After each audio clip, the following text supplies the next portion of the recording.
definitely not going to be doing a live tomorrow. It's just not.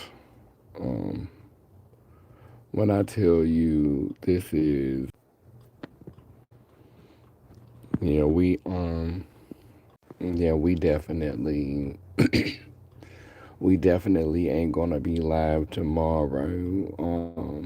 This is that, and for people who need to monitor and look, and this ain't the video for you. This ain't the episode for you. Look at that Layla Nation symbol that was created for me by one of my exes. But right now, I'm having a come to Jesus, come to Allah, come to Oshun, come to Yemaya. I'm having that coming. I'm coming to myself right now, and I'm just sitting up here crying. I've been crying a lot, and it's been tears of joy. It's been tears of release. It's been letting go. Like letting go. Like it's been a ego death. Like I have been having so many ego deaths. And I think when you having a lot of ego deaths, you do project a little bit. So there has been some projecting, you know, onto how I. Also, there's been an awakening to people around me. Um, we live in an extremely narcissistic and egotistical society. Like, and social media is like a highway, like just the whole content world, is just a elaborate tour of narcissism, an elaborate tour of ego, an elaborate tour of people who are just extremely full of themselves. And my ego is just crumbling at the sight of how deeply I myself have been invested in this, you know. And I even think about relationships, and I look at, because my last relationship, although it was extremely short, I'm not finna glamorize it and say we didn't have our problems. I was about to divorce him, and it wasn't because I didn't love him. It was because I felt like he was unhappy because he felt like he couldn't make me happy because his brain worked differently and he was on probation. So, we were constantly like his parole officer wanted him to be at the place where he died at. So y'all know if I get emotional, I don't want you to look at me as being like weak or fragile. I am a crier. I cry. And when I'm being my real self, like when I'm not like self medicating, I feel so much. That's why I don't fuck with people like that. That's why I stay to myself. That's why I don't be around a lot of people. Because I have a good heart. Like my grandmother used to say, I wear my heart on my sleeve. That's what they used to say all the time when I was little. They say, you wear your heart on your sleeve. And I started self medicating, like smoking weed and drinking and stuff like that to numb myself. And now that I'm not numbing myself, I can feel everything, and that's why I don't fuck with people. That's why I stay to myself. I only have a few people around me that I trust because people will play with your heart. And you get tired of having your heart played with, and then you turn into a mean person. You turn into a bitter person. You turn into the type of person that want to be vengeance, that want to be karma. And I don't want to be that. I just want to mind my business. So, I'm not doing any drugs right now. Well, besides the shit they put in the food, butter, cheese, dairy, chocolate, caffeine, but I'm not like smoking no weed or like doing any, like, stuff like that, or drinking. And because I'm not, I feel my purest self, and my purest self is, loving and caring, and I wanna, I'm a nurturer and I like caring for things and making sure people okay. I can be stern, I definitely got a grandma spirit. I definitely got a, mama in the kitchen. What why you ain't clean that? Why you ain't get that? I definitely got a mama in the spirit kitchen, but a mama in the kitchen spirit. But there's a method to that. I want things to run smoothly. You know, I want I want us to be comfortable. I want us to be good. And so, that mothering aspect is just, me trying to help us and just help us to, be comfortable and help us to have what we need. And so sometimes my mothering spirit can be aggravating to motherfuckers who ain't used to being mothered or who tired of being mothered. That can be aggravating. I know it. And so I have to check myself sometimes because, I have to check my tone. I have to check how I'm talking to people. I have to be mindful of how I'm communicating because I know how it can come off. But never let yourself turn vengeful or bitter. Who is brother though? Like I know you can't hear my see my face and you just listening to my voice and you just assuming that them the pronouns that I want or them the things I want to describe myself, but I don't resonate with being called brother. So you can say sibling if because I really honestly don't need you to say sister. Like I really don't need you to say that, but you can say sibling, you could say family, you could say community, but don't brother me. But yeah, I I really realized that in my life I have, like, people used to say all the time when it came to relationships, they used to say, "Oh, you just want a project. You just trying to fix somebody." You know, and I realized that deep down inside, I was trying to, like, I was getting with these men so that I could quote unquote fix them. And the gag was get into the indoctrination, get into the programming that as a feminine being who resonates more with womanhood and femininity, I was actually trying to teach these men how to finesse oppressing me, how to be better at oppressing.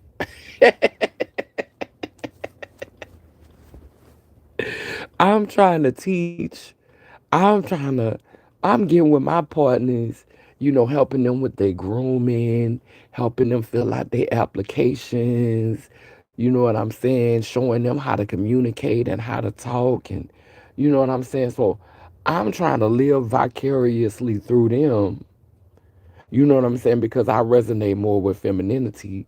So, I wasn't able to master masculinity, the performance of masculinity, or the ideals of masculinity. But, you know what they say, those who can't do, teach. So I get in relationships with my partners, and and try to teach them how to finesse patriarchy, how to finesse. And I think that a lot of trans women do this. I don't think that just trans women do this. I also think that cis women do this. I think it's a those who can't do teach situation. And so because you can't be a man, you want to teach dudes how to oppress you. You want to teach dudes how to finesse oppression. And I'm going to go another step with this because I was thinking about this the other day. It's two kinds of trans women, two main kinds, because it's way more kinds than this, but it's two kinds that I feel like I've encountered the most in this reality. And stop me if I'm wrong in the comment section. If I'm lying, then please feel free to chime in and say that's not the truth. But it's two main kind of trans women that pop up in this reality. And it's the trans woman who don't want to talk about who she was before transition, who want to make up a story and pretend like that part of her didn't exist, and want to start from when her transition started. And it's the trans woman who is totally in touch with who she was as a child, so much so that she has not mentally transitioned. You got the trans woman who look like a woman but still think and act like a man. And then you got the trans woman who is totally denying that they was ever a boy and don't want to talk about anything that have to do with that. And the reason why these two examples of trans femininity create a challenge in the world that we live in is because one trans person has not has transitioned physically but not mentally, and so they support this idea that this is just cosplay, this is just dress up. And then you got the other trans woman that's totally disassociating from her childhood. And there's valuable messages and tools that can be pulled from that experience to educate, to liberate, and to heal young males, no matter if they gay, straight, trans, or whatever. Like there's valuable knowledge and information that can be pulled from that childhood experience or from that youthful experience or from that teenage experience. There's valuable information that could be excavated from that experience that can help to heal us in this patriarchal society, that could help to shift us in this society. But like I said, you got two main trans women. You got the trans woman, and these are the ones that we center in this reality. You got the trans woman that has transitioned physically, but not mentally, not emotionally, not spiritually. They will acknowledge, I will never be a woman. I am not a woman. And they'll say something like, I'm a trans woman, but then they'll say I'm not a woman. I could never be that.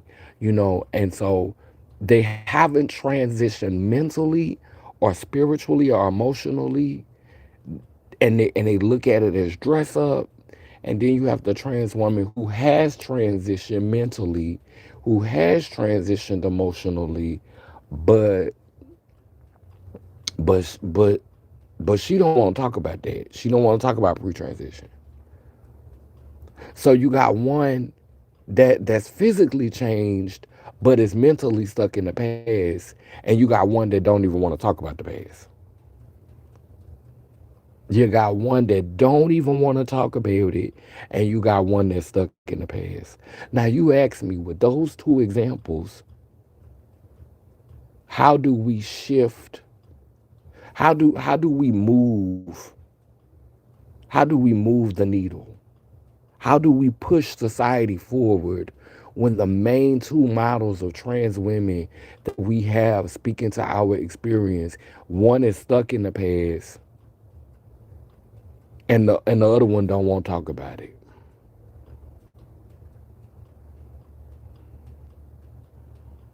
And so that's what's literally all around me.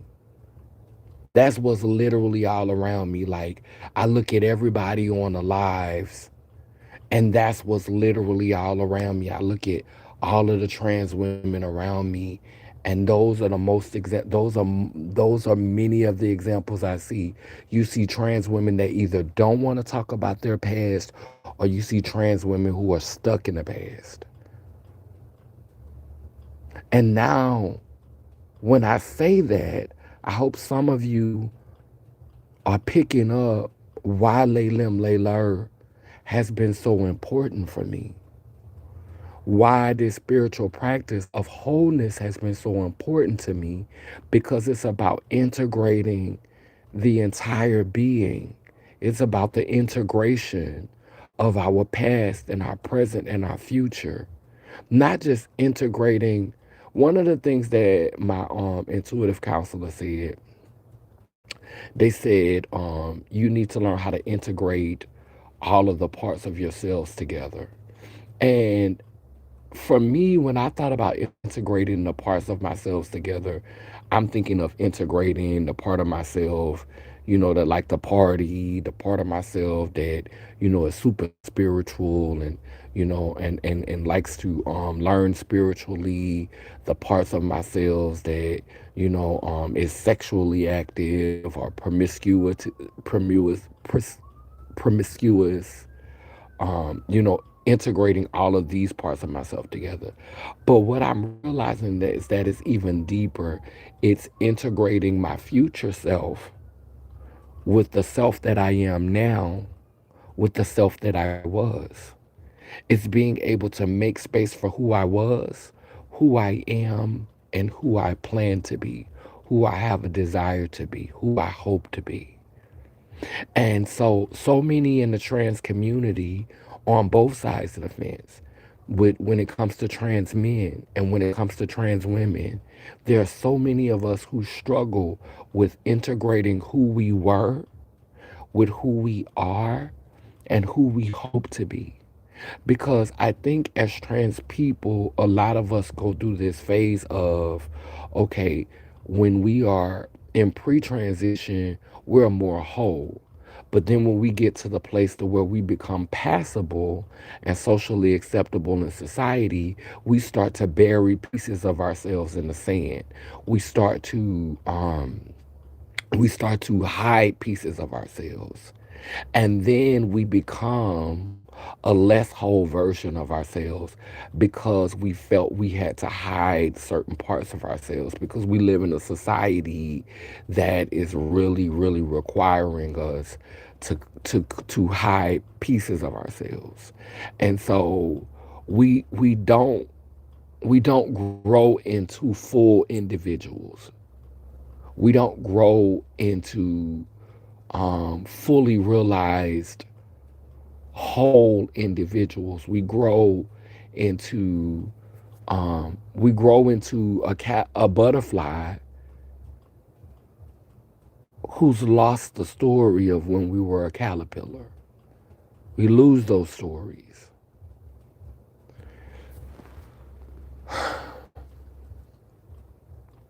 And those stories are valuable because there are things that happen to us at different stages and different phases of our lives that can help, that can teach others, that can inspire others, that can encourage others, that can motivate each other. But because we bury those stories, because we're trying to fit in, we do a disservice to the people around us who are navigating maybe not the same thing, but something that intersects. And so now we're in these rooms. You know, I can remember um, a lot of cis women, beings who were born female, um, beings who were born female used to tell me, and this wasn't men, this was like legit, like cis women. They would be like, why do you tell people, you trans? Like, I wouldn't tell nobody you're trans. I would just say you're a woman because you're a woman. You don't have to tell people you're trans. Just say you're a woman. Okay. And so that's a beautiful notion. But when I'm in a room and these women are talking about cycles and talking about childbirth and talking about cramps and feet swelling and talking about postpartum depression and when they're talking about all of these biological functions as it relates to being cis women, my stories become foreign or unacceptable because we have not made space to talk about the nuance that exists under the umbrella of womanhood, womankind. And so this is why I understood that I couldn't just be another girl that was like, I'm a woman and trying to fit in. Because what ends up happening is we begin to edit our existence to be accepted in the spaces. And it's one thing to edit yourself. But if you're not careful, if you keep editing and keep editing and keep editing and keep editing, there's not going to be anything to read because you're going to be then edited yourself right out of the story. You're going to be then edited yourself right out the damn story. It started off as I'm I'm not going to share this. I'm going to omit this particular incident. I'm going to omit this particular occurrence. I'm going to disassociate myself from this particular part of the narrative. And then the next thing you know, you keep omitting. You keep removing parts. And the next thing you know, you become an echo. You become a shadow of a cis woman's existence because you edited yourself so much. You omitted so much. And about the crazy thing about what's going on with this divide between cis women and trans women is it's socially engineered. And I don't even know if I want to give like cis men credit for this. Like, I don't even know if I want to blame men for this because I'm starting to believe that patriarchy may have been created by some cis women or some females. Not saying that this is all trans men because I don't think that all trans men are like this. But you know how I think sometimes the teacher can become jealous of the student, and after a while instead of the student wanting to be like the teacher starts wanting to be like the student, trying to live vicariously through the student. And so there was probably these whole beings that um had both, had the whatever it took, like I don't know if they had a full penis, but I'm just, go with me on this journey. So I'm imagining this being that was able to reproduce by itself. And then all of a sudden, here comes, you know, these men. And They got big penises. They leaning more towards their manhood, and they got all of this energy because they got more testosterone in their body. They're more testosterone based. They ain't got to get pregnant. They ain't got to go through labor pains. They're not having any of, like, they seem a little bit more free. you know. And so I could see beings that were carrying life and that was going through all of this stuff saying, you know what? I don't want to be like this. I want to be free. I want to have a little bit more freedom like this one over here. And so they started transitioning to move in that direction to become more like, so I could see some of the beings that we would call, for lack of a better term today, women or females. I could see them trying to live vicariously through these beings that had these penises. You know what I'm saying? Who was, you know what I'm saying? They was free. They wasn't burdened with childbirth, being pregnant for 9 months, 10 months, because some people have longer labor. They go through more. But I could see some of them being like, nah, this ain't it. I want to do what he doing. And I could see them trying to infiltrate. And so they create this structure, and the structure became society, patriarchy, because they wasn't thinking about it. But there were beings amongst them that were able to infiltrate patriarchy. And this is the same way that I look at, like, I think that the same thing that women, and I'm using the term woman, but in Layla we would say two because that means you got two that means you got a spiritual womb and a physical womb. So we would say the two beings were infiltrating the patriarch because they didn't want to have all of the responsibilities that they had in the matriarchy. Like they didn't want to be burdened with all of that. And so they was trying to figure out a way to manipulate this patriarchy. They was trying to figure out a way to manipulate these male beings, these beings that had these penises that were not burdened with all of their responsibilities.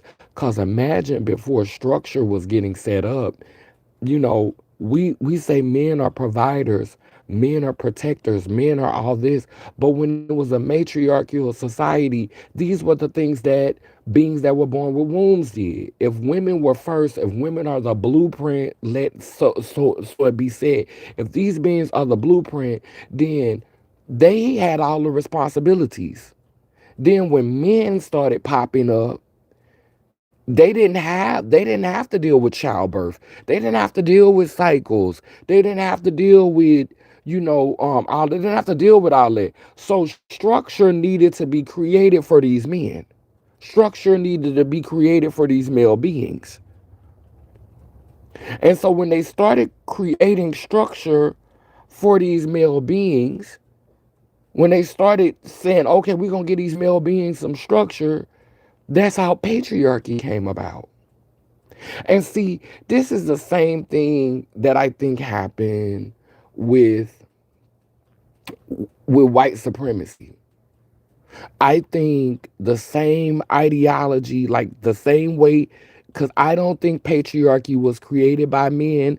I think patriarchy I think it's when your shit backfired. I think it's an example of something going wrong. Like when when you tried to set something up and it backfired, it ended up working against you. You call yourself trying to be slick, and then this shit came around and bit you in your ass. That's what I think patriarchy is. And I think that's the conversation we not gonna have. Just like racism. Cause see, think about it. So black people ruled the world first.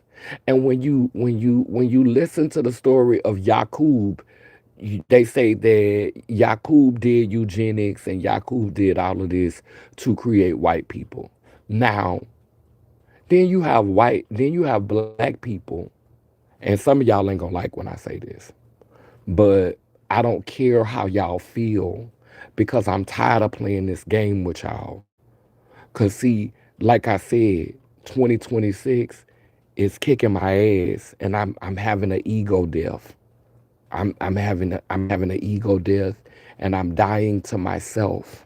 I'm my ego is withering on the vine, and I'm telling you, I'm being broken, and I'm being stretched, and I'm being broke all the way down. Like it's literally like I feel like I'm turning into like all my spiritual bones is being grinded up and just turned into like this putty, and I'm just being molded and like clay, like dough, it's like I'm just being crunched up and broke up spiritually so that I could be reformed.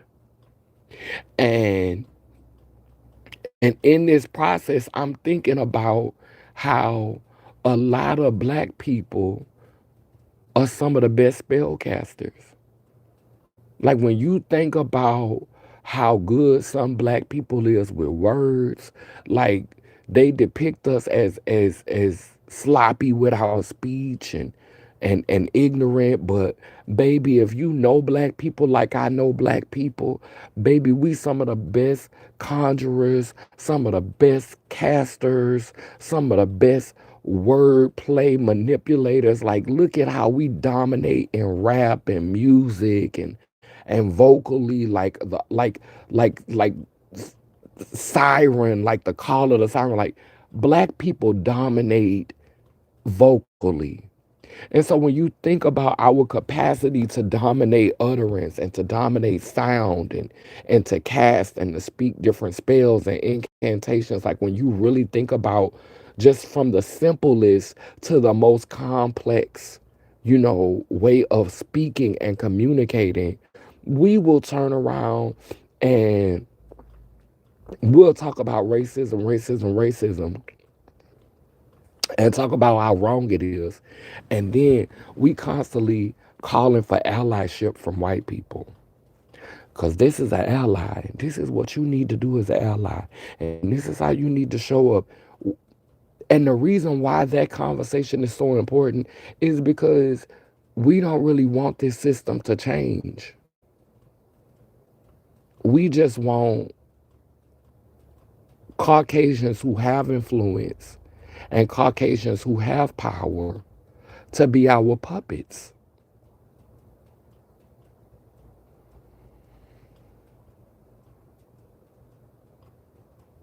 Y'all don't like that.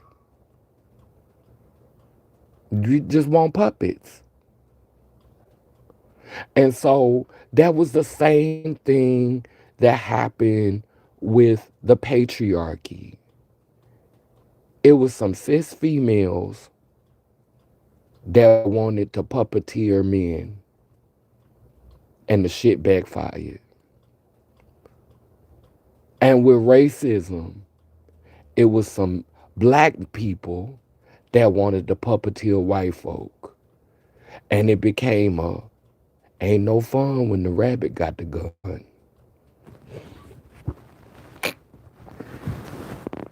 Because we always talk about the stuff that white people did to black people during slavery as if that was when it started. As if white people, some white people, not all white people, as if white people started being violent when slavery happened. As if Caucasian people was somewhere singing kumbaya, eating cotton candy and skipping through rosebuds and meadows and amusement parks, as if white people was just singing kumbaya and dancing gleefully around the fire, and all of a sudden black people appeared and they said, oh, let's be monsters to them and them alone. Let's be assholes to them and them alone. You know, they had to practice this violence so that they could master this violence. And they practiced it on each other. They mastered violence on each other. This is why we hear the stories about how they treated each other in the caves. And when we talk about how they was eating black people, they were eating each other first. They were practicing cannibalism before they encountered the Moors. Before the Moors came and civilized them, they were over there doing all the stuff that they're doing around the world to all these other people. They practiced it on each other first. But we conveniently forget that when we're trying to cast a spell and manipulate and talk about racism, but we don't want to talk about the root problem, how they were engineered, how they were created, how somebody wanted to play Dr. Frankenstein and remove pieces from their ancestors so that they could behave like brutes and Neanderthals. Because that's a narrative. That's a real narrative. Yakub. And although I don't think that that's how all Caucasian people came to be, because I don't think that there's a one size fits all for any story. I think that there's a sometimes and there's exceptions to the rule for every story.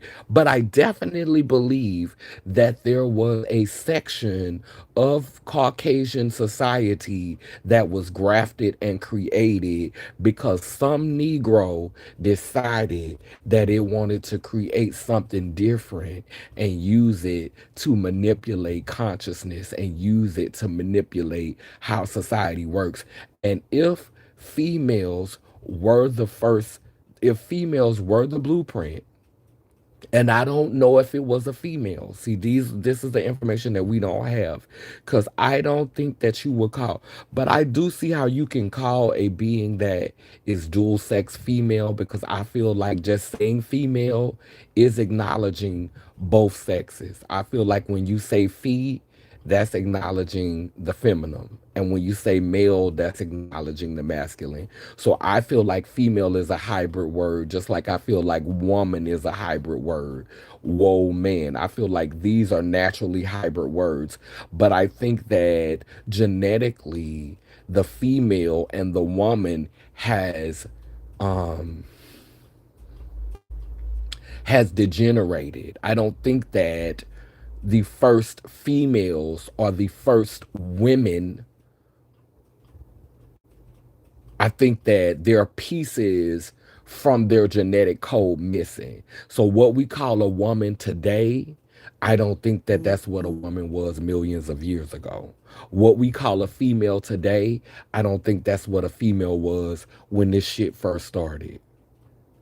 So when I say female and when I say woman, understand that I'm speaking of it as a dual gender through a lens that existed before they started splitting, before they started procreating, because it's a proven fact that when you reproduce, you take some of your vitality, you take some of your essence, you're dividing yourself from source. You're taking your essence. That's why when people go through childbirth, their body is not the same. That's why when men sow that seed that produces offspring, they don't be as vital as they was, because they done gave away some of their life force to reproduce.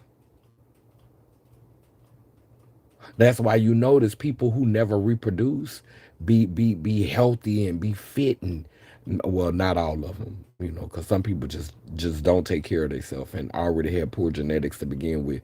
But a lot of people who don't reproduce, they age differently. Well, folks say, I ain't never had no children. I ain't never did this. I ain't never did that. Still look young. Still look buku healthy, because they never gave away none of their essence. It's still all inside of them. All of their children are still in them. All of their life forces is still inside of them. And so imagine hundreds of thousands of years ago, before all of this procreation happened, before all of this splitting happened, the beings that were considered females, shit, they had that male chi inside of them. So they was able to reproduce without having to go and be with another, having to go outside of themselves. They were able to reproduce because they had all of that chi, all of that life force, all of that essence, all of that energy still in their DNA. But then when they started to notice that men were around here, wait a minute, this a version of ourselves that doesn't have to deal with childbirth. This is a version of ourselves that doesn't have to deal with physical labor. This is a version of ourselves that doesn't have to deal with contractions and cycles. This is a version of ourselves that doesn't need downtime and have to deal with swollen ankles. This is a version of ourselves that doesn't have to deal with fibroids. This is a version of ourselves that doesn't have to go through heat flashes and menopause. I want in. And if I can't have in, then I need to control this narrative. I need to control this narrative. So we're going to give them a script to follow. And the matriarchy set up a script. And in this script, they put cookies into the male being's head and bucked them up and told them, if you do this, this, this, and this, then you'll be a king. If you do this and this and this, you'll make your people proud. You'll bring honor. Da da da da. Whoop de whoop de whoop. And how I know that this is the truth is because when I was younger, like I said in the other video, when I got my ass whooped for doing things that were considered feminine, it was my grandmother who often told my daddy that he needed to beat me. It was the women in my it was the women that often said, "Hey, you see what he doing? You need to check that. You see that ain't good. Now you need to step in. Now you need to teach him. You need to be a man, show him what a man's supposed." Like you literally telling him to tell me how to be a man. Like he taking his orders from her.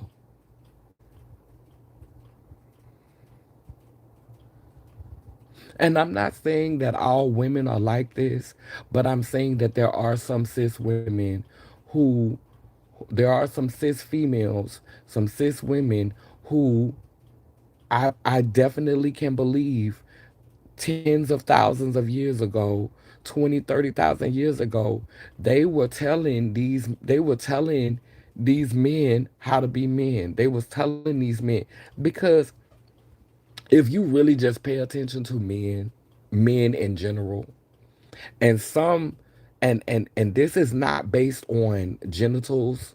Let's be clear. I don't want y'all to think that I'm just saying if you got a penis, you dumber than somebody with a vagina.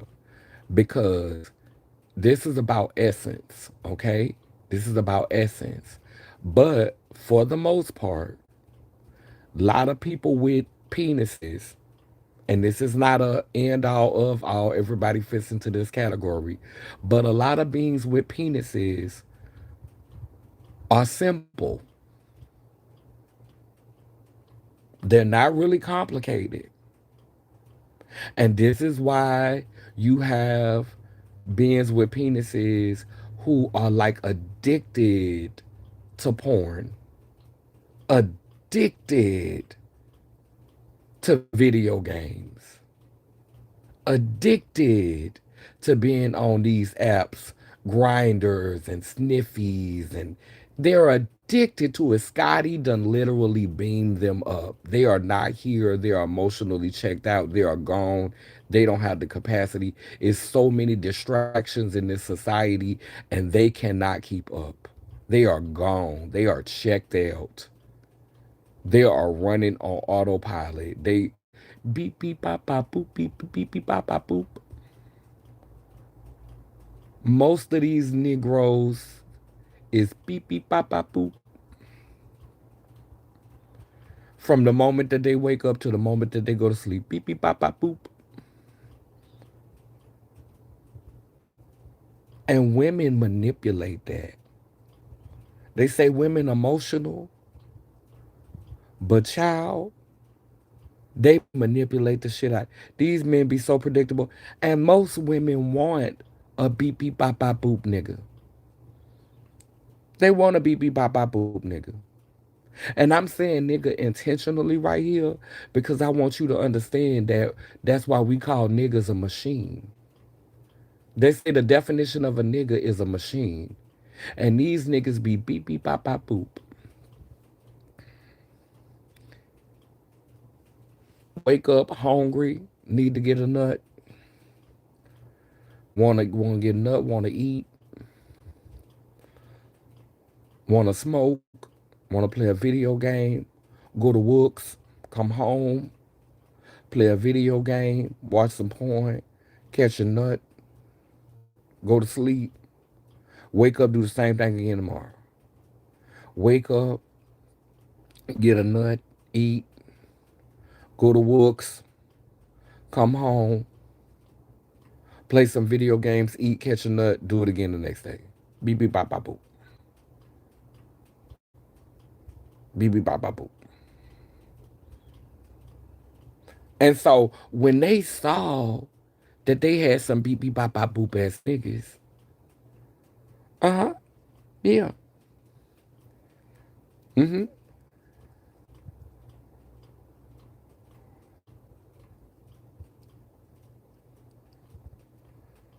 That's right, Anadia. Real life tin man. A real life tin man.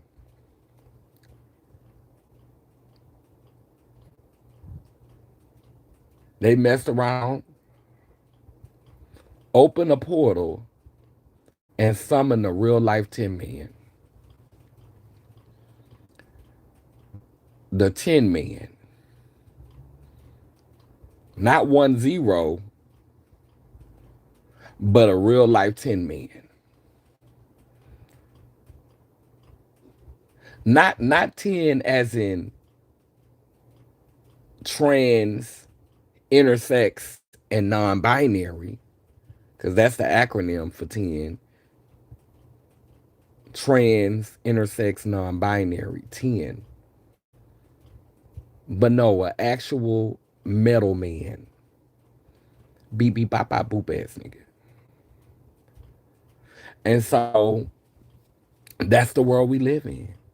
I mean, heavily programmed. They want a simple man. Because you can manipulate a simple man. You can manipulate him so easily. If he's susceptible to programming, and how you know he's susceptible to programming is by how routine he is and how he does the same stuff every day. Then you got some of them, they so beep beep bop bop booped that they can't even form full sentences no more. Sup, cool, I, yep, sup, cool, I, yep, sup, cool, I, yep, sup, cool, I, yep, beep beep bop bop boop, beep beep bop bop boop ass nigga. That's all we got. That's what we got. This is what we got. And so I think it backfired. And again, it correlate, it correline, and all of it correlate and connect with the same thing that black people turned around and did the Caucasian people. Black people told Caucasian people, I could imagine, because it was different. You know, it was different categories. Some black people looked at white people and they was like, an abomination. This is a demon. This is a monster. This is demonic. Get it from around me.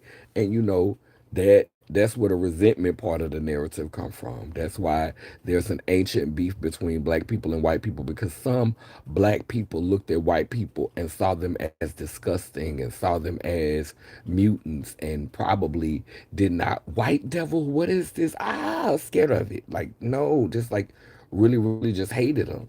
And then there was some that looked at them, was color struck. Oh, Sherman, Sherman, Sherman, you gonna be our pride and joy. You gonna go so far. Oh, ain't nobody ever seen anything like this.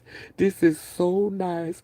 Oh, wait till I show you off and put all these cookies in these pale beings' head and buck them up to believe that they were superior and that they was better and that they were higher and that they had more promising future. It's just like we do with light-skinned children.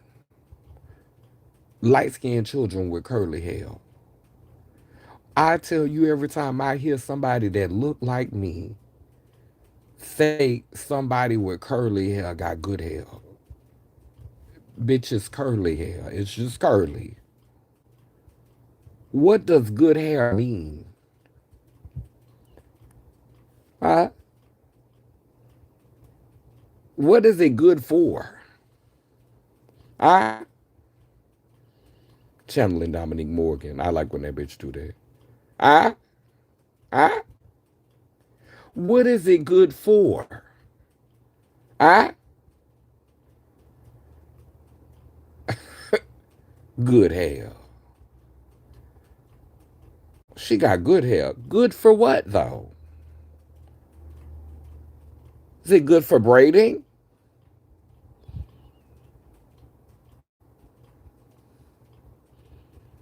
Is it good for combing? Because that shit get tangled too. They literally made detangler for them. That shit get matted too. Good for what?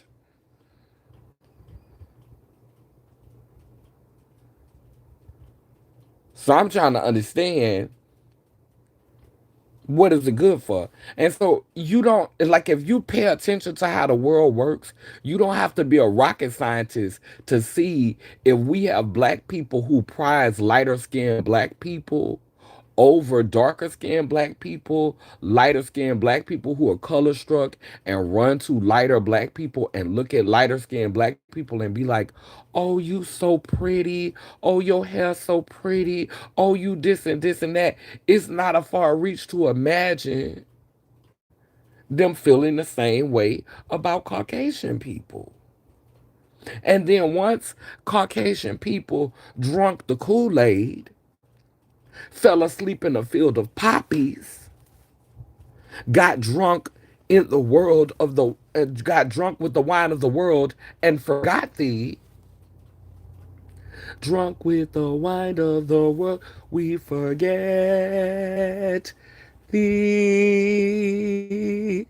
Once they got drunk with the wine of the world and forgot that these black people are your ancestors, and they started believing what you was telling them, the cookies that you would put in their head, to the point to where they felt like they wanted to exalt themselves over you, which is the same thing that these male body beings began to do with these female beings who was telling them, oh, you're going to be a king. Oh, you're a god. Oh, you're a warrior. Blowing smoke up his ass because you wanted him to take on some of the responsibilities that you had to take on before he got into play. So you was giving him work. You was giving him a job to do. You was giving him structure. And eventually he got so good at it that he said, well, damn, since I'm doing all of this and you told me I was a king, you told me I was a god, you told me I was better, and I'm doing all this work and I'm accomplishing, I'm protecting, I'm providing, I'm going out there, I'm going to war, I'm fighting. What is my shit? I'm exactly who you said I was. Drunk with the wine of the world, he forgot thee. You was sitting at home. You was kicking your feet up. You said, oh, baby, we got men to do it now. We got male body beings to do it now. They was running wild and free, and they ain't have no responsibility, and you had to do everything because you was here first. You was the blueprint. You gave all that work. You know how they say you let people come into your business, you let people come into your organization, and you not paying attention to your money. You're not paying attention to your numbers, and all the while they embezzling and they stealing from your organization to the point to where they take your shit from you. Pretty much. All the while, they was embezzling, they was stealing money, they knew your books better than you, they had learned your business better than you, cause you was on vacation, you was kicking up your heels, you was no longer engaged with the day to day activities. You thought you was above it all, but meanwhile, the worker bees was working on booting you out your own shit, cause you had your feet kicked up on an island sipping a motherfucking margarita. You had your feet kicked up on an island sipping mai tais. And you said that work is beneath me. But baby, they was working you right up out your spots. And then here come the patriarchy, the real patriarchy. You thought you was just running game, but was getting game run on you because you didn't keep boots on the ground. You thought you was above it all because you was the blueprint. This blueprint narrative will screw you over every time. That's why Laylim Layler doesn't uphold a blueprint. We uphold a purple print. Because when you honor the purple print, you acknowledge that this is another facet of yourself. This is another part of yourself. And so no matter how big you get, you still can get out there and do the little job. You still can do the small job. You're not gonna never get so big that you're not out there with the people. That's why in Lay Lim Lay Lur, King Queen don't mean you sit on a throne and rule over people. King Queen mean that you serve. You guide and serve. You lead and serve. It's two sides to it, baby. King, Queen, Mother, Father means to guide and serve. But see what happened in the matriarch, they turned the men into worker bees because they say, "Oh, you beneath me." You they sunned them. Just like just like just like Mata had did me. She sunned me.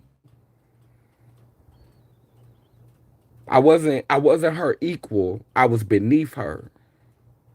And whenever you try to sun somebody, because understand this, I got children and I call them my children. But at the same time, I don't never think that there's a job that my children do that's beneath me.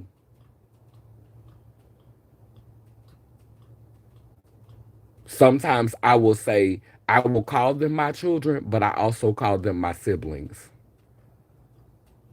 It's not lost on me. I'm not above you. I'm not more than you. And I think that's when we get lost in it, when we start thinking, oh, because I'm mother, I don't have to do this. Or, oh, because I'm father, I don't have to do this. Because I'm the elder, I'm better. Because I'm the elder, I'm higher now, I'm above it. You should serve me, you should do this for me. And then when you get served right up at your position, when you get served right up out your spot, because you became thoughtless and insensitive and you started to feel entitled. So that's how patriarchy came to be. It wasn't just, and you could see it now. You could see it now because you could see the divide. Some women want it because it still benefits them. They like being kept. They like being taken care of. They like being Barbie dolls living in a penthouse. They like being possessions. They like being trophies. Some of them like it. Just like some black people like being the pick me. Barbie, pick me. Pick me, Barbie. Barbie, pick me. Pick me Barbie. Barbie pick me. Women want to be Barbies and the men want to be pick me's. Some women want to be Barbies and pick me's. The Barbie is taken care of and lives in a plastic house, a plastic car with a plastic card that you could charge. And the men want to be pick me's, pick me's and Barbies. Pedophile coded dream house.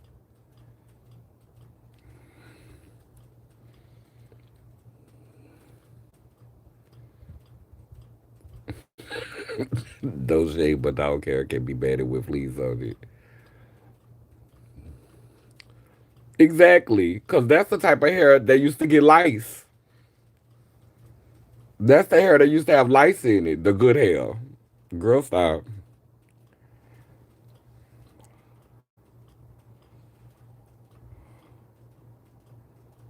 Smell funny when it get wet and get lice. The good hair.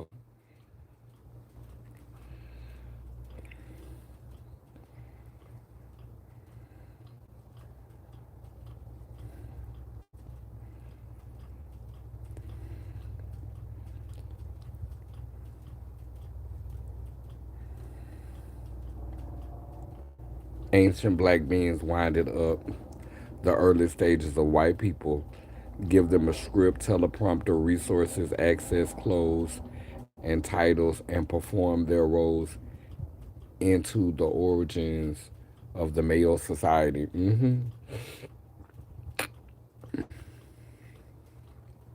They drunk the juice. They drunk the sunken juice. Mm. Mm-hmm. They groomed and created a monster and gagged when they showed their ass. Exactly. The toxic matriarchy was too relaxed and gagged when the patriarchy pulled the rug from under their feet. And you can see like I'm telling you, like in this ego death, I'm seeing it all clearly. And people get online, and if you are an intuitive person and you paying attention, like some of us, so many of us, we want the lie. We want the scam. We want the hustle.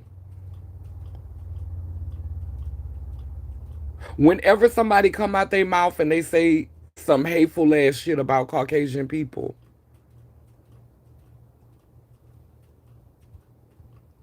when you always dragging for Caucasian people, but you can't hold a mirror to your own, you don't really have a problem with white supremacy. You don't really have a problem with it as long as it continues to play out in your favor.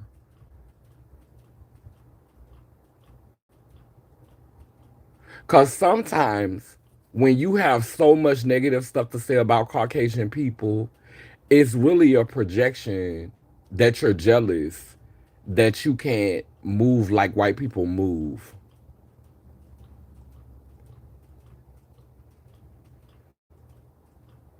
Just like how some cis women are always projecting on trans women because they can't move how trans women move. They can't move without those and not have be seen as a woman but not have to give to society, but be freed up not to have the burden of birthing, being, bringing children here, going through all that physically, going through it. That's why they cast that spell of childbirth is the most amazing gift. It's the most wonderful time of the year. Bitch, they cast that spell to convince themselves that childbirth is the most beautiful thing ever, when it's really just a distraction for a little while, because eventually your children gonna grow up and they gonna give you their ass to kiss. They gonna make you learn it. And another thing that I want to correct myself on, I said I said I was listening to the podcast. Shout out to Purple Prodigy. And the podcast was just released yesterday. For those of you who want to go and check it out, but I want to correct myself when I said biological family, telling y'all it's been an ego death because I literally have been saying that I'm a biological woman in the fact that I am living. Let me Google the word biological while we're online because I want to give the definition of biological as I talk about this. I mean, I already know what it means, but I want to see what these white folks say, what the colonizers say, what the male response is. Let's see what the male say. Read the male. What is the Hi definition? there, Keneen. What is the definition of biological? So, biological basically just means anything related to life, living processes, or biology in general. It also means related by birth. Let me just pop that into view for you. Girl, you always say you gonna pop something in the view and you'll never do it.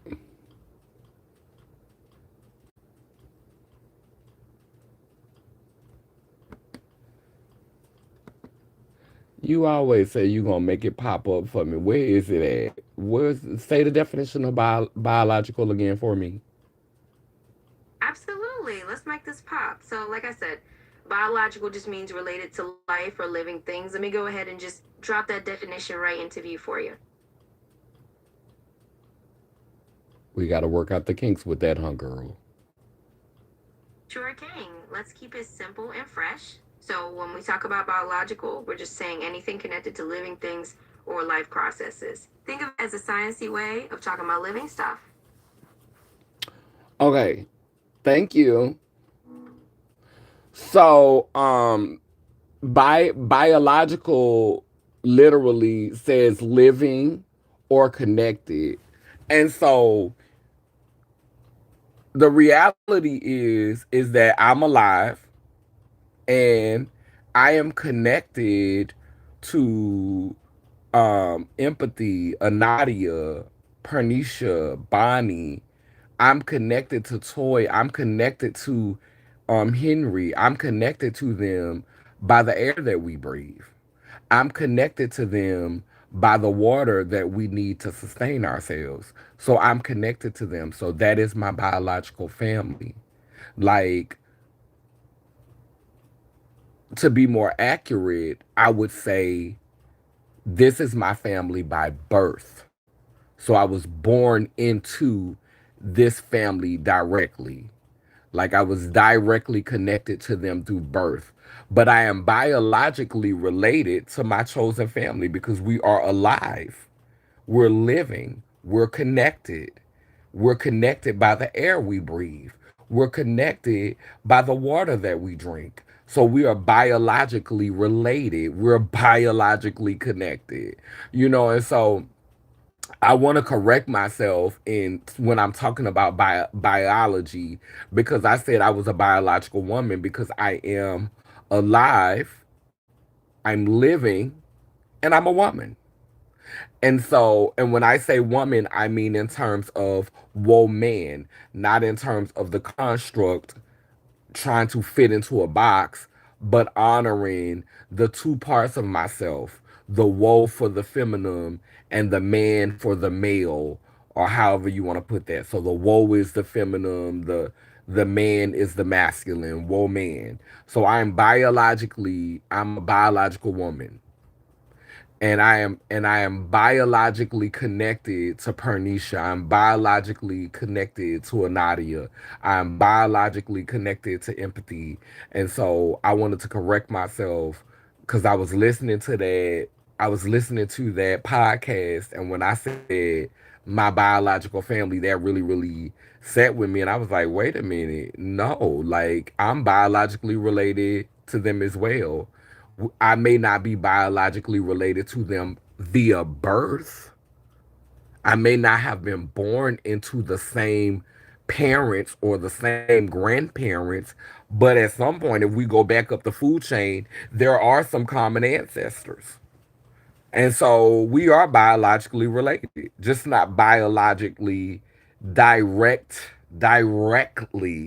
related, but still biologically connected. Amen and woman.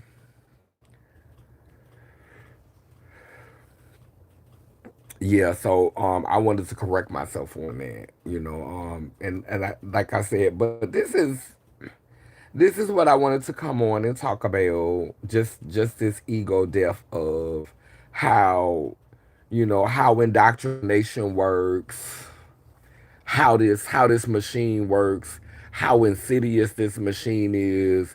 Because if you'd have caught me 5 years ago, if you'd have caught me 10 years ago, I was honored to get a mains up on the plantation and teach him the ways to oppress and finesse. I wanted to get me a mains that loves me up on the plantation and those who can't do teach. And I wanted to teach him how to oppress and finesse that oppression. Oppress and finesse. I was going to get me a good man, Savannah, and I was going to teach him how. Help him get on his feet, help him get a good job, help him to talk the master in a way that he could advance up on the plantation. And I think that's a lot of black people, white people. We more from white people. And I think we should be doing just the opposite. Instead of expecting more from white people, instead of pushing white people to be this next level thing when they share spaces with us, instead of expecting white people to have more and to do more and to be more, I think we need to stop doing that to white people. I think we need to support white people in doing nothing. And not nothing when it comes to helping us, but just nothing. We need to support white people in having a Labor Day 365 days of the year. Sit your ass down. You have done enough.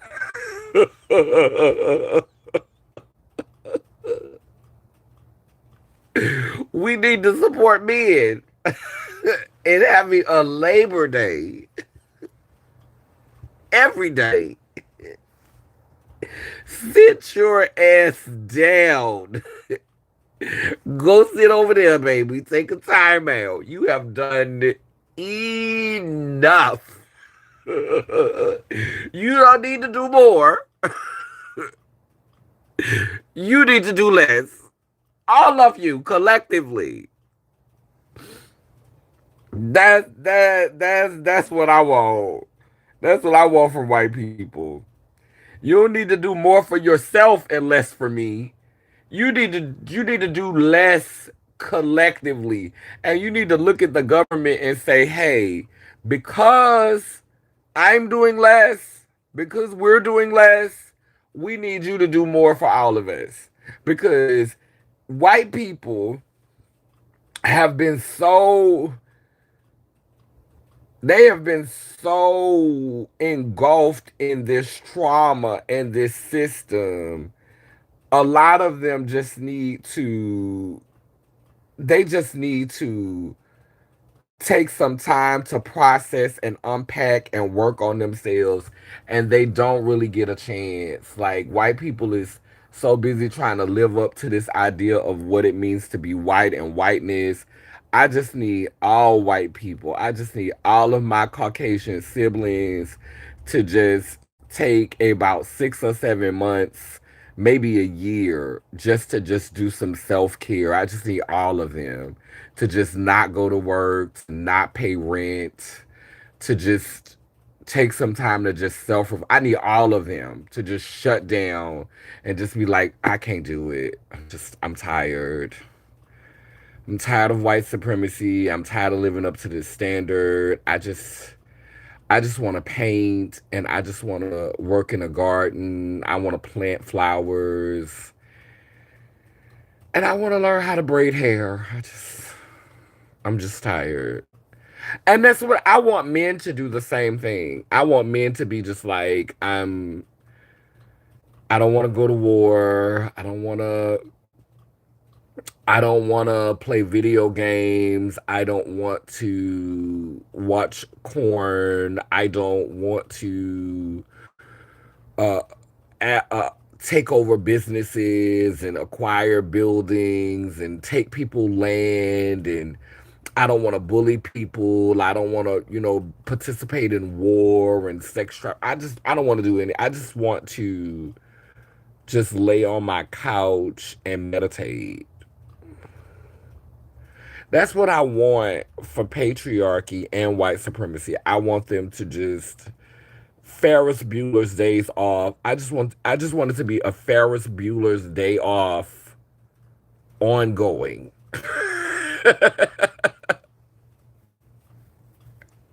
And I want two spirit beings to step up and model. Like, I want two spirit beings to be allowed to step up and to model wholeness and balance for the country. I want two spirit people. I want people who are not caught up in race, people who are not traumatized by race, and people who are not invested in patriarchy or matriarchy. I need people who are invested in wholeness, and I need people who are not invested in racial supremacy to just step to the forefront. Like, I need all of the patriarchs and all of the Caucasian people who have been minions for white supremacy. And I need all of the beings who have been minions for patriarchy. I just need for y'all to Ferris Bueller's days off the rest of this. I just need you to just take a note from Ferris Bueller's day off. And I just need you to do that for a few years. Just chill, baby. Don't even come to school. It's a skip day. Don't even come.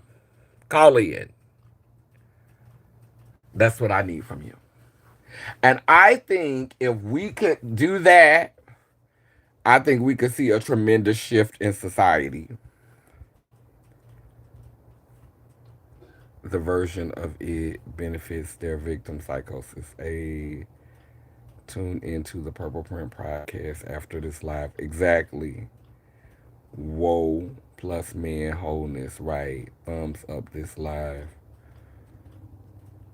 for they program for they to program your mind to think that your whole entire life path is to build somebody's son's life and vision and keep the miracle whip spreaded all over this realm is wild ass work. They need to sit in their house and eat their seasonless food and process. No, as a matter of fact, put some season on your food because that needs to change too. So we want them to put seasoning on their food. We want them to eat it. We want them to have seasoning. White supremacy is tired of itself, too damn scared to let go.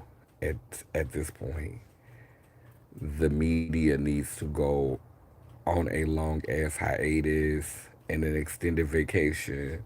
The worker bees need to take a trip down to Paris or some shit and just live. Exactly. We need all of them to just call off, and we need all of them to just call off and just do what they have to do. Just relax. Just check out, because I think I think that some form of collapse is unavoidable. There's an ancient saying that says it's always darkest before the dawn. It's always darkest before the dawn.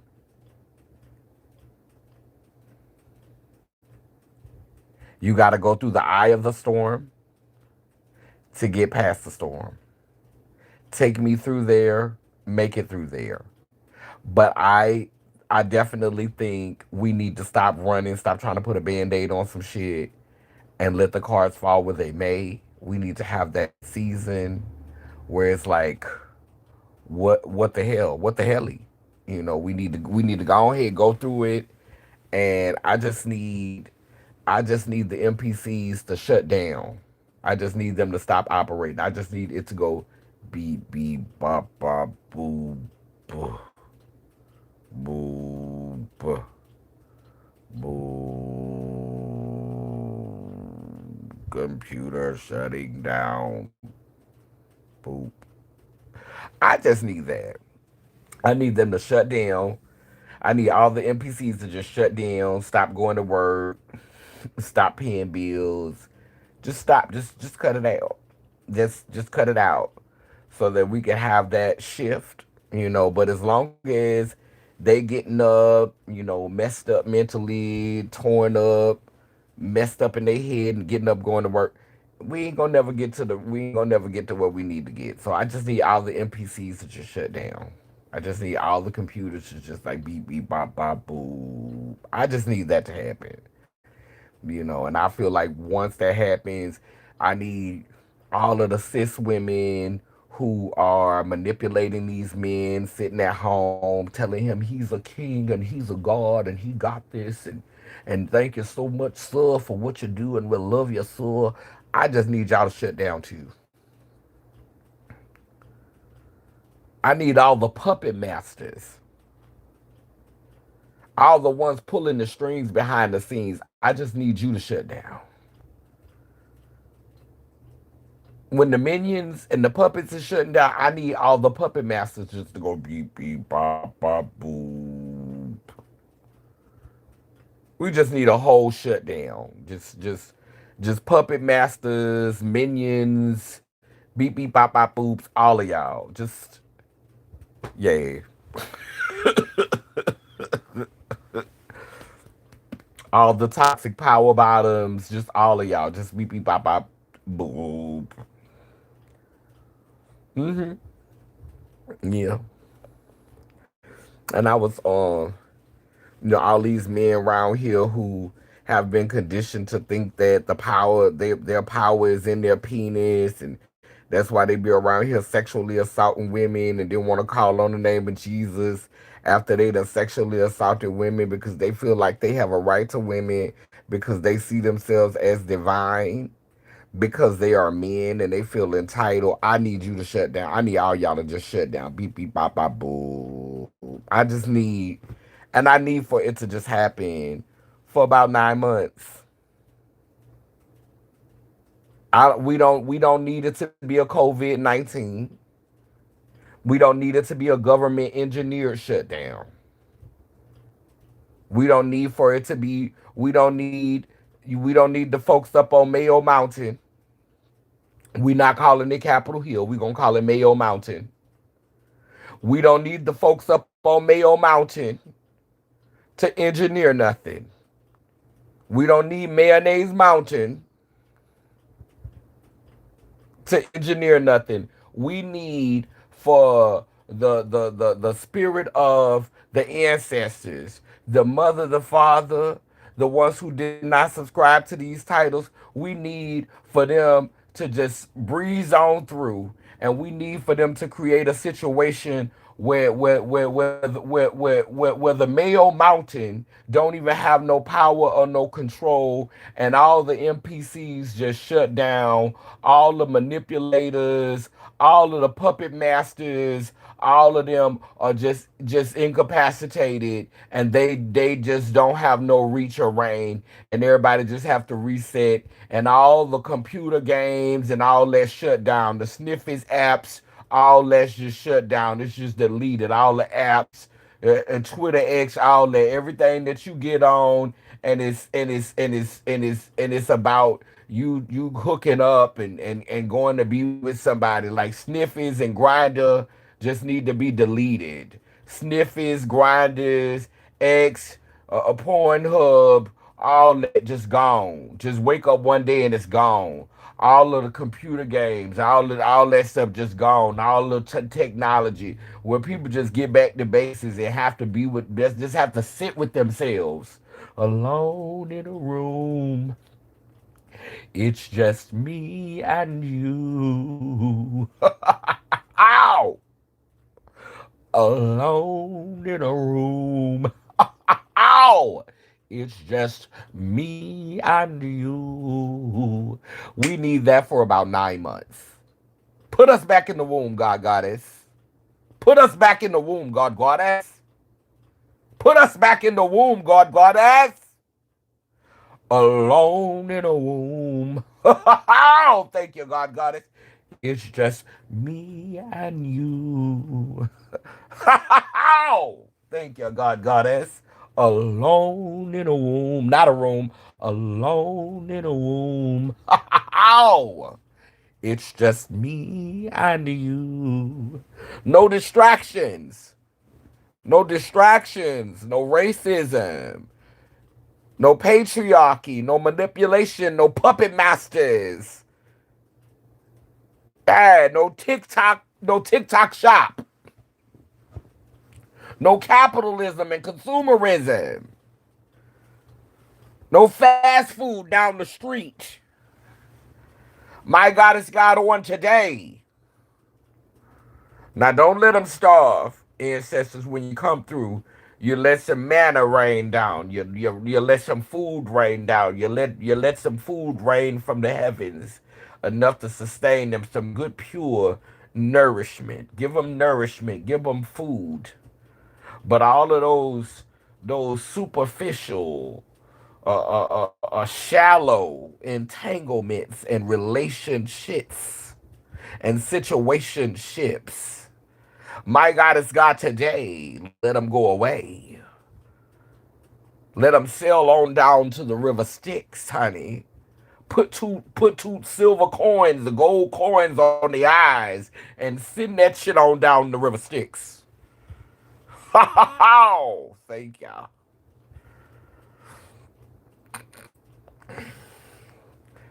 I know the monitoring spirits are drained and their phone storage space is way over capacity. Grinder, Pornhub, BBC, Warriors gotta go. It's man, cloudy with a chance of meatballs. Down! Yes. Well, child, I feel better. I needed to process. So, as you know, there will not be a live tomorrow. This was that live. Today is my 8th day of not smoking marijuana. And it is my 15th day of not drinking or having any other um, controlled substance. Well, like super control, because like I said, I believe they put shit in the food. But yeah, today is my 15th day and my 8th day. Thank you, God Goddess. And I'm weaning myself off. Today is going to be, well, tomorrow is going to be my last meal with meat, because I do got a couple of more pieces of sausages that I want to trump on tomorrow for breakfast. But after that, we're gonna be straying from the meat, but we're gonna be getting into like dumplings. We're gonna get into some dumplings because I'm gonna make some dumplings. I'm gonna make some curry dumplings tomorrow. And then I want to do like these vegan chicken patties and some waffles. And then I want to do like this big old pot of mac and cheese. Like I want to do some nasty old mac and cheese, mac and cheese, mac and cheese. I want to do like some mac and cheese. Yeah, feel me? But once I finish, like that, then I'm going on my like I plan to start eating lighter, like maybe one meal a day, a small meal, and I'm gonna do that for about 2 or 3 days, and then I'm getting into it. Then we rolling in the deep. We getting into it. We getting deep down into it. So for a little while, my lives may be like this. I may not be, showing my face on live for a while because I am shielding my energy, protecting my light. So yeah. You get used to this. Either I'm gonna come on live and I'm gonna do the veil, or I'm just gonna talk. With the Laylim Laylar Nation emblem in the front. But I do need to process. Processing helps me mentally. Um, but I'm finna get back more into meditation. I meditate, but I don't think I meditate enough. I think I need to start spending more time meditating. So I said that for 2 weeks I wasn't gonna pick up my phone, but I think the more I meditate, the more I'm gonna have to say because of all the meditation. So I may still do one live a week, but I'll do the lives like this, But I'm really finna get back serious into meditating and just get off of the internet, because I'm it's starting to like just seeing all these different variations of people that are not taking seriously what's happening in the world, like what's happening around us, like and and I'm gonna close with this. Like when I say this, I'm gonna close.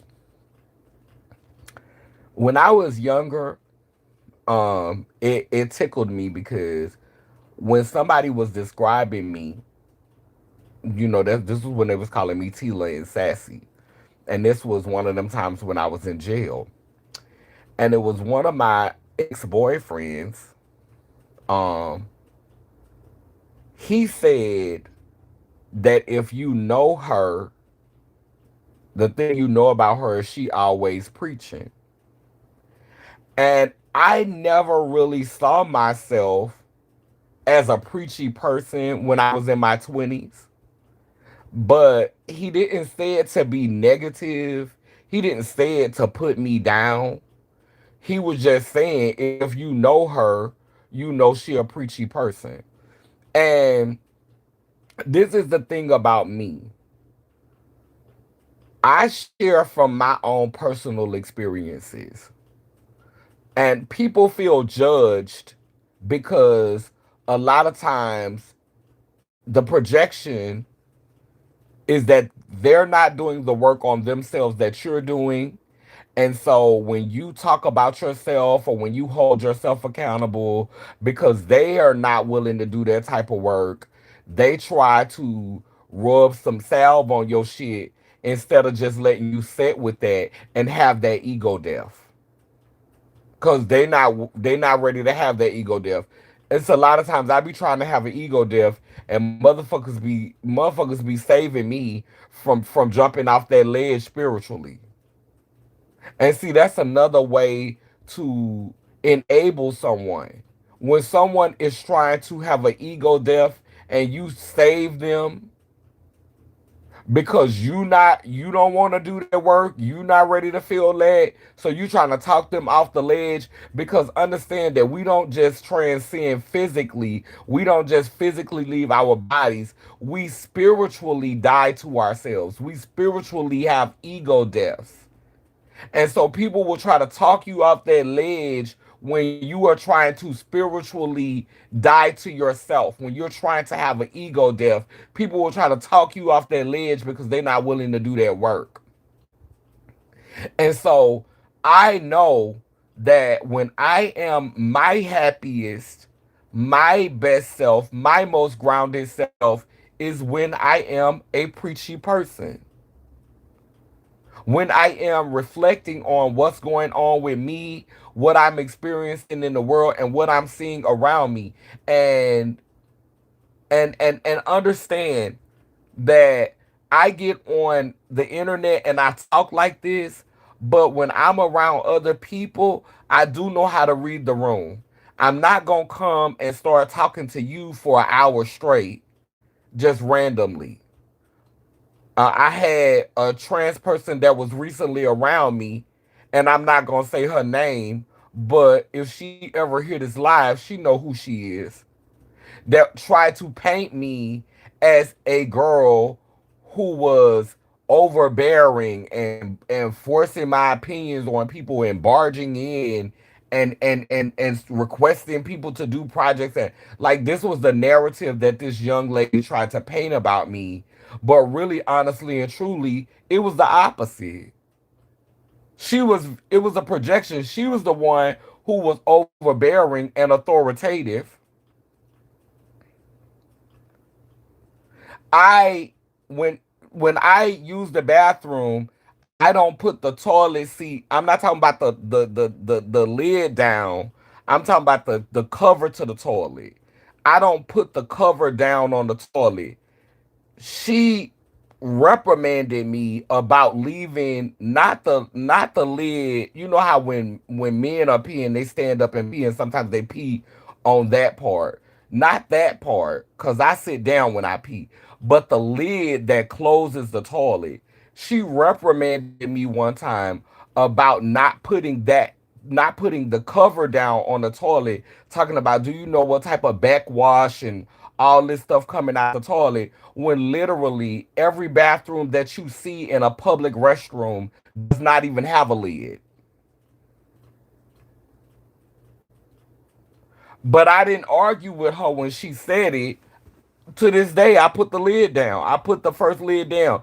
And that was just an example of how she corrected me, and um how she treated me like I was a child.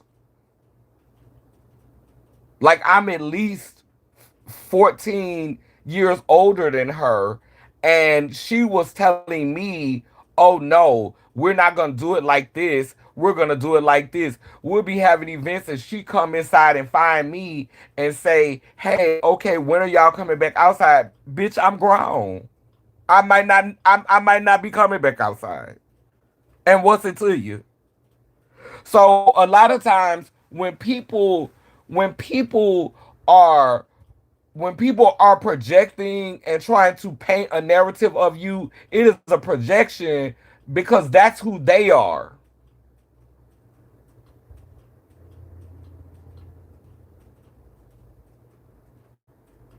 But I am a person who is willing to be vulnerable and share when I feel safe enough to share. I'm a storyteller, and I use stories and things that I've experienced in my life to to help to elevate and expand other people's consciousness and other people's awareness. So when I go through things, I share them to help other people with their perspective. But if you're not there yet, if you're not a person who's vulnerable enough to speak about what's going on with you and to share what's going on with you and to be transparent in that way, then someone who has that capacity is ultimately going to trigger the shit out of you.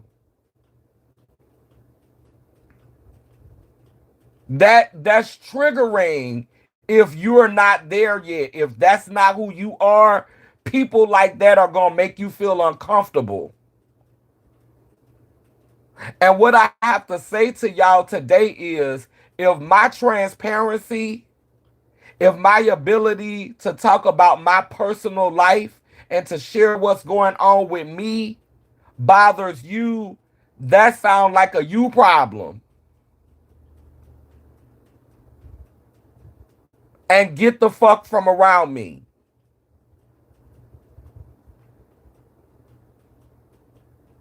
If you're not there yet, if that bothers you, if someone being vulnerable and transparent and someone sharing and someone trying to share space with you and build community with you and build conversation with you and build connection with you and build community with you, if that makes you feel uncomfortable, then you are not a community based person and you should not be in community.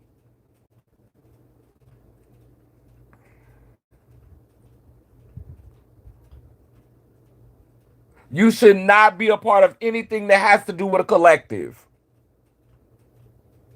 And with that same token, you shouldn't be seeking resources from community.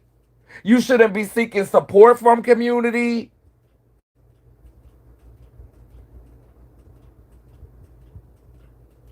If you are that much a loner, then you need to produce for yourself. You need to support yourself, and you don't need to be looking for support from community if you don't fuck with community.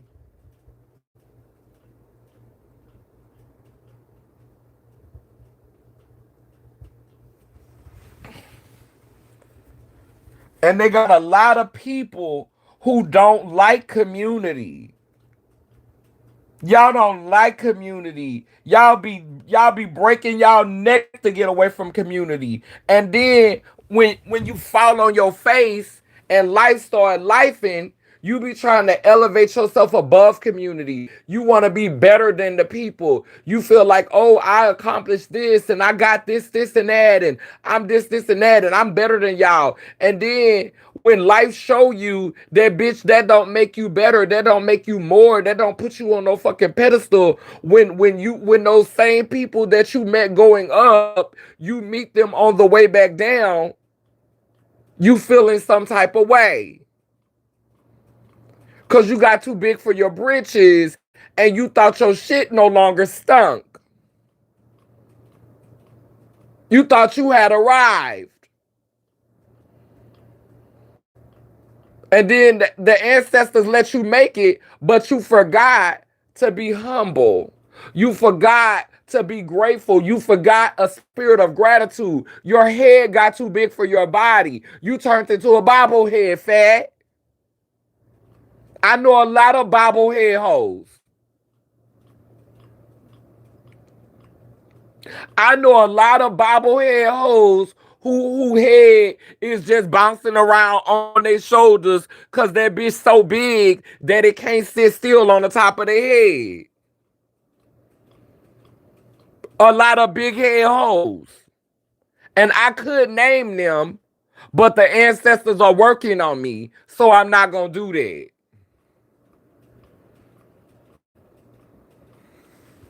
I could name them,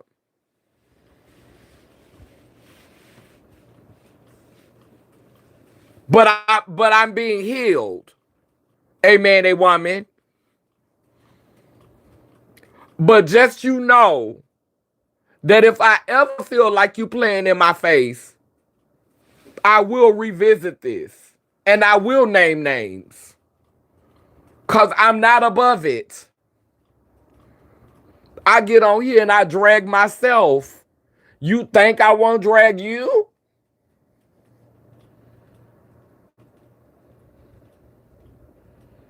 I read myself. You think I won't read you? That's the difference. A lot of y'all like to keep y'all stuff a secret and keep y'all mess a secret so y'all can turn around and drag each other. So y'all could drag other folk. But then when life start lifing on your ass, you want grace. But you didn't have grace for that girl when you was dragging her.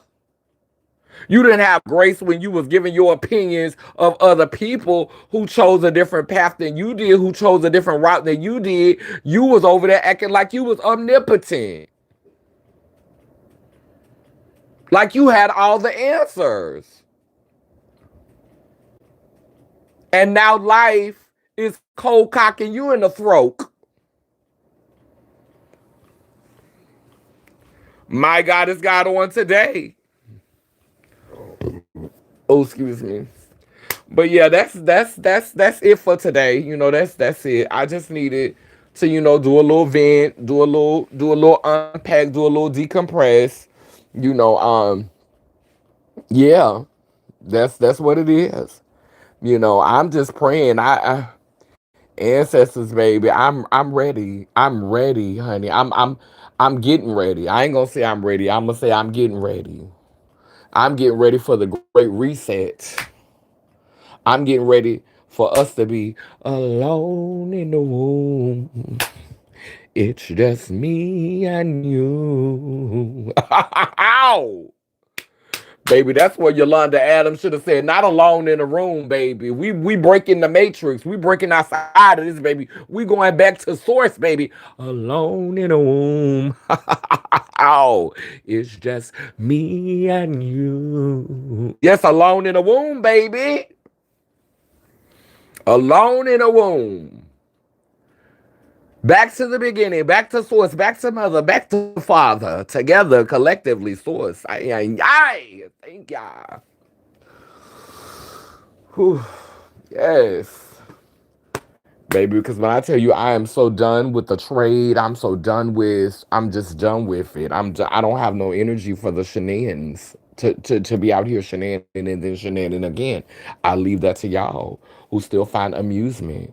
While I got to wade through this feces and this dookie every now and then, I might have to come online and pop off, honey, because I'm wading through shit. I'm wading through fecal matter.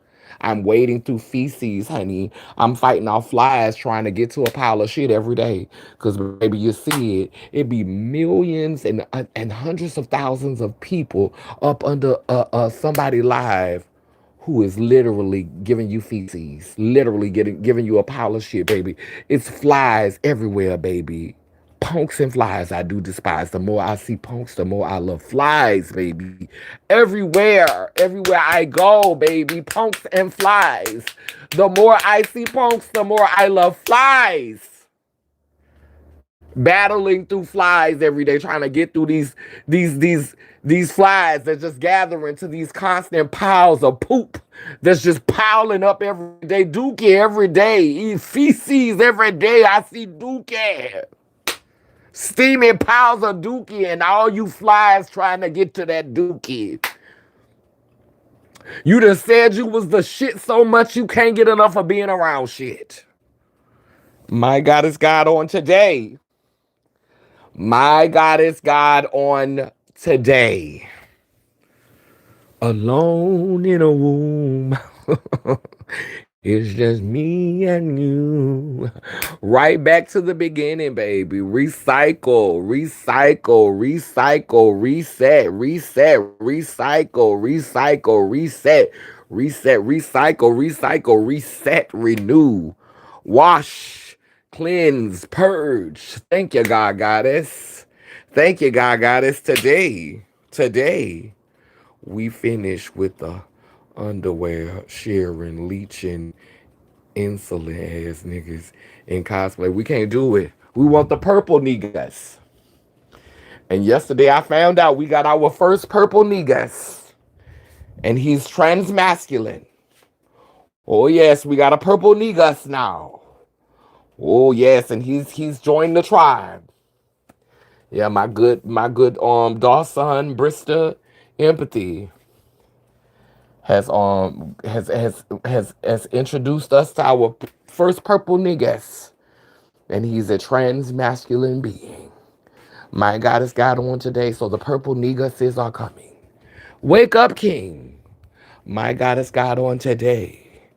Lelem Lele Nation. Purple ones, rise.